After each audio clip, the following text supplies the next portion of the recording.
Welcome to Chennai properties. நம்ம இந்த வீடியோவில் என்ன பார்க்க போகிறோன்னா, நம்ம குடுவாஞ்சேரி ஜிஎஸ்டிலேருந்து உங்களுக்கு ஜஸ்ட் ஒரு 1.5 கிலோமீட்டரில் அவைலபிளாக இருக்கிற ஒரு லேண்டை தான் இது பார்க்க போகிறோம்.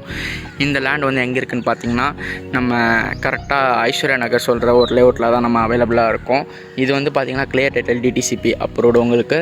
இது வந்து பார்த்திங்கன்னா ஜஸ்ட் உங்களுக்கு ஸ்கூல் பக்கத்தில், நம்ம ஹாஸ்பிட்டல் பக்கத்தில் எல்லாமே உங்களுக்கு நியர்பை லொக்கேஷனில் அவைலபிளாக இருக்குது. சுற்றி வீடுங்க தான், full and full residential property. இது சுற்றி வீடுங்க தான், ஃபுல்லி ரெசிடென்ஷியல் ப்ராப்பர்ட்டி. வேணுன்றாங்க சீக்கிரமாக சென்னை ப்ராப்பர்ட்டிஸை காண்டாக்ட் பண்ணுங்கள். நீங்கள் உடனே வீடு கட்டிட்டு வரலாம். நம்மளுக்கு எல்லா ஃபெசிலிட்டிஸும் நியர்பையில் நம்மளுக்கு அவைலபிளாக இருக்குது. உங்களுக்கு பார்த்தீங்கன்னா இது வந்து ஈஸ்ட் ஃபேஸிங்கில் வரும். உங்களுக்கு இன்னும் பெட்டராக இருக்கும். நீங்கள் வாஸ்து பார்க்குறீங்க, உங்களுக்கு ஃபேஸிங் ஈஸ்ட்டில் வேணுன்றவங்க சீக்கிரமாக சென்னை ப்ராப்பர்ட்டிஸை காண்டாக்ட் பண்ணுங்கள். உங்களுக்கு பெஸ்ட்டாக இருக்கும். இது ஃப்ரண்டேஜே வந்து பார்த்திங்கன்னா 46. இது நம்ம சப்டிவிஷன் அதான் பிரித்து கூட கொடுக்கலாம். ஒன்லி கேஷ் கஸ்டமர்ஸ்க்கு பிரித்து கூட கொடுக்கலாம். வேணுன்றவங்க சீக்கிரமாக சென்னை ப்ராப்பர்ட்டிஸை காண்டாக்ட் பண்ணுங்கள். நம்மக்கிட்ட ரெசிடென்ஷியல் ப்ராப்பர்ட்டி சீக்கிரமாக போயிடும். வேணுன்றவங்க காண்டாக்ட் பண்ணுங்கள். தேங்க்யூ.